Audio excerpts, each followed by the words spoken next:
Welcome to the all-new Hoop Nova, your ultimate source for everything basketball. Something crazy had to be happening behind the scenes for the Charlotte Hornets to finally move on from LaMelo Ball. For years, LaMelo was supposed to be the face of the franchise. He was the flashy superstar, the player fans bought tickets to watch, and the guy Charlotte hoped could finally lead them back into playoff relevance. So when reports surfaced that the Hornets were willing to trade him, NBA fans everywhere were shocked.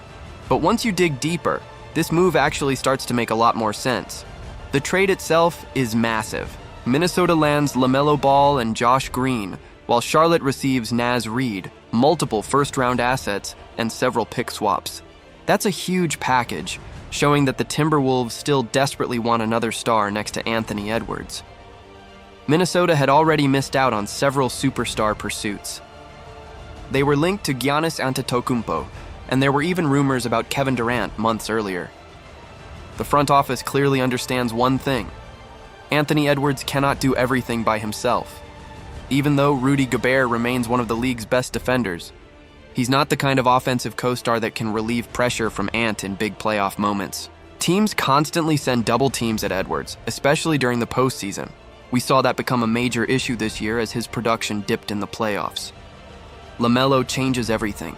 He's one of the best playmakers in basketball and can catch fire from deep at any moment. Imagine defenses trying to trap Anthony Edwards while LaMelo is waiting on the perimeter. That's a nightmare scenario for opposing teams. However, the real question isn't why Minnesota wanted LaMelo. The real question is, why did Charlotte give up on him? According to several reports, this wasn't some sudden decision. The Hornets had apparently been discussing the possibility of moving LaMelo for quite some time, and the reasons go far beyond basketball. The first issue has been availability. Since becoming an all-star, injuries have repeatedly derailed LaMelo's seasons. Ankle problems, missed games, and various setbacks have prevented him from building momentum. It's incredibly difficult for a franchise to build around a player who simply cannot stay on the court consistently. The second concern is leadership. Multiple league executives reportedly have mixed opinions about LaMelo. Some view him as a basketball genius with elite creativity and court vision. Others question whether he possesses the mentality needed to lead a winning organization. One anonymous NBA scout even claimed that LaMelo doesn't always take basketball seriously enough. Whether that's completely fair or not, perception matters in the NBA. The third issue involves Charlotte's timeline. The Hornets have been stuck in the middle for years, not bad enough to fully rebuild and not good enough to seriously compete. Eventually, front offices reach a point where they must make a difficult decision. Do you continue building around a polarizing star with injury concerns? Or do you reset and collect assets before his value potentially declines? Charlotte apparently chose the second option. Another factor is culture. New ownership and management groups often want to build teams in their own image. They prioritize accountability, defense, and long-term flexibility. If there were any doubts about LaMelo fitting that vision, moving him now may have seemed like the smartest business decision. Finally, there is the financial side. Superstar contracts are enormous, and committing massive money to an injury-prone player carries significant risk. The Hornets may have decided that investing heavily in LaMelo's future simply wasn't worth the gamble. At the end of the day, this trade could completely reshape both franchises. Minnesota gets the offensive superstar they desperately needed beside Anthony Edwards, while Charlotte gains flexibility, draft capital, and a chance to build a new foundation. The move may seem shocking today, but years from now, we might look back and realize that the warning signs had been there all along. One thing you simply cannot argue about LaMelo Ball is his talent. The guy is a superstar when he's on the floor. He can score from anywhere, throw impossible passes, and completely change a game in a matter of minutes. The problem? He's rarely available. Before this past season, LaMelo had played in only about 58% of Charlotte's games since entering the NBA. That's basically the same territory as players like Anthony Davis and Zion Williamson, elite talents whose biggest enemy has been injuries, and that's a scary place to be as a franchise because at some point, every front office has to ask itself one brutal question. What is the value of superstar talent if you can never consistently count on it? To LaMelo's credit, he finally answered some of those concerns this year. He appeared in 72 games, only the second time in his career that he managed to stay relatively healthy for an entire season. That Health was a huge reason behind Charlotte's surprising success. But the Hornets still had doubts. Can he do this again next season? Can he stay healthy for another 3, 4, or 5 years? Or was this the perfect moment to sell high while his value was at its absolute peak? Honestly, you could see Charlotte's uncertainty in real time. Even during his healthy season, the Hornets carefully managed his workload. LaMelo averaged only around 30 minutes per game, noticeably lower than many other superstar guards. That tells you everything. The organization simply didn't believe his body could handle a heavier load over a full season. And now, Minnesota is taking that gamble. Of course, there is one major reason for optimism. LaMelo is still incredibly young. It feels like he's been in the league forever, but he's only 24 years old. That's younger than many people realize. There is still plenty of time for him to reverse the injury narrative, just like Stephen Curry did earlier in his career. But health wasn't the only reason Charlotte made this move. The third major factor is Knueppel. Because let's be honest, this trade probably never happens if Charlotte didn't believe they already had another franchise cornerstone. Coming into the draft, many scouts viewed Knueppel primarily as an elite shooter. Most people expected him to be a great floor spacer and nothing more. Instead, he completely exceeded expectations.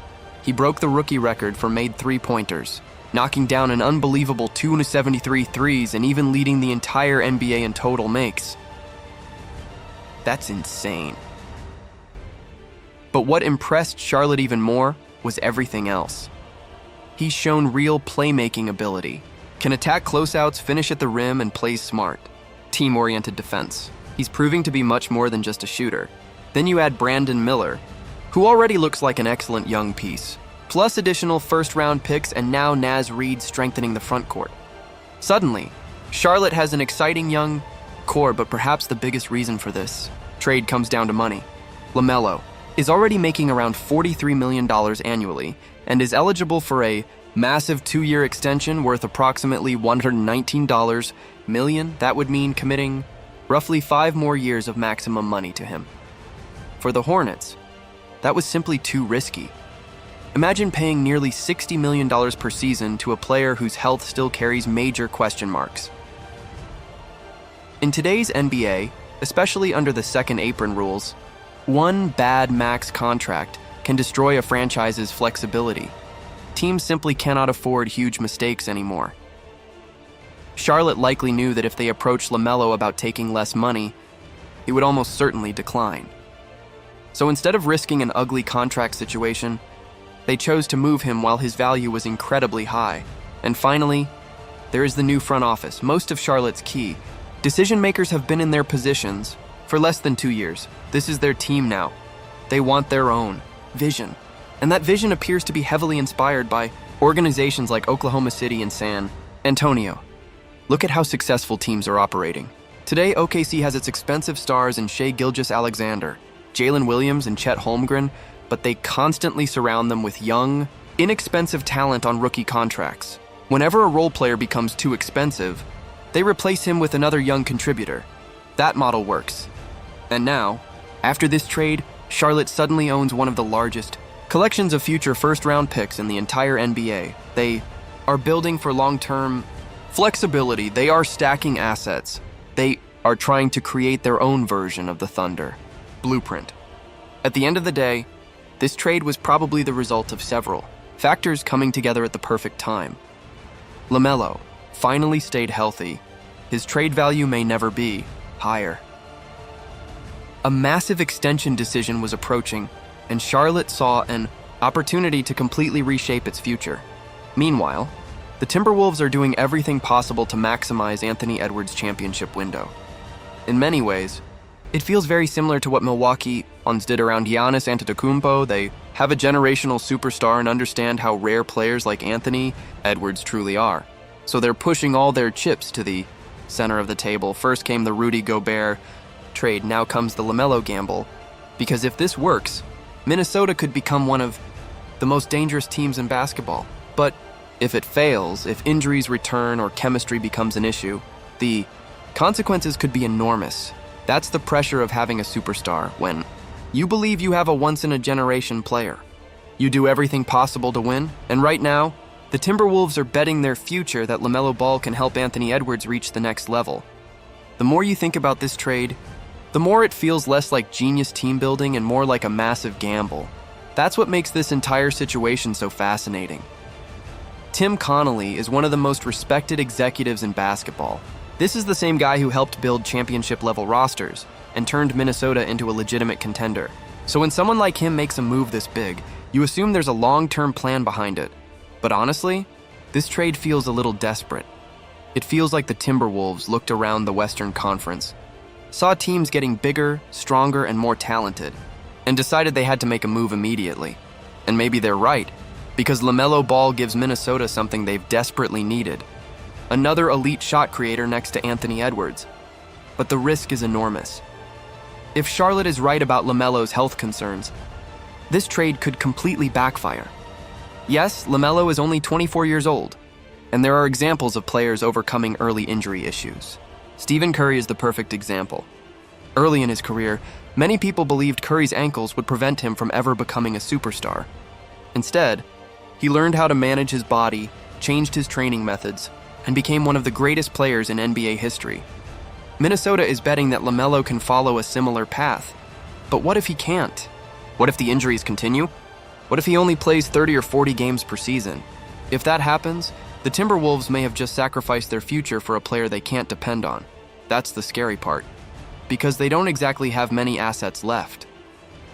Over the last several years, Minnesota has repeatedly pushed its chips to the center of the table. First came the Rudy Gobert trade, which cost them a massive collection of draft picks. Now they've made another major swing for LaMelo Ball. Eventually, there comes a point where there are simply no more assets left to trade, and if this experiment fails, Anthony Edwards could find himself in a very difficult situation. Another major concern is roster construction. Earlier in this discussion, we talked about how size has become incredibly important in the Western Conference. Look at Oklahoma City. Look at San Antonio. Victor Wembanyama is already changing how teams build their rosters.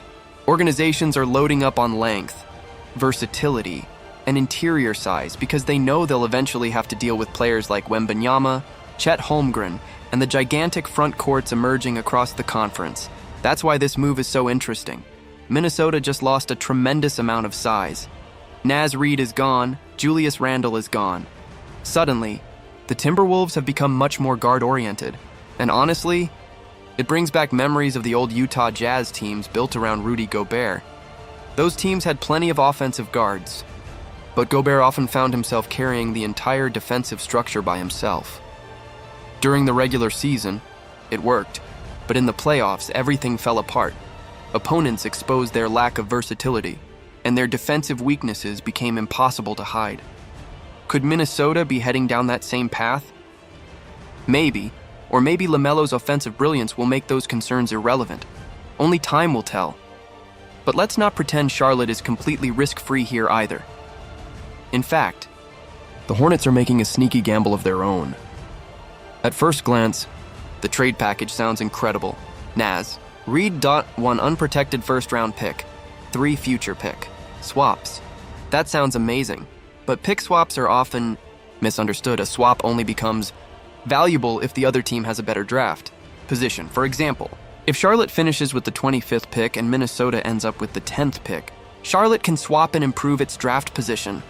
But if Minnesota remains one of the league's best teams, those swaps become worthless.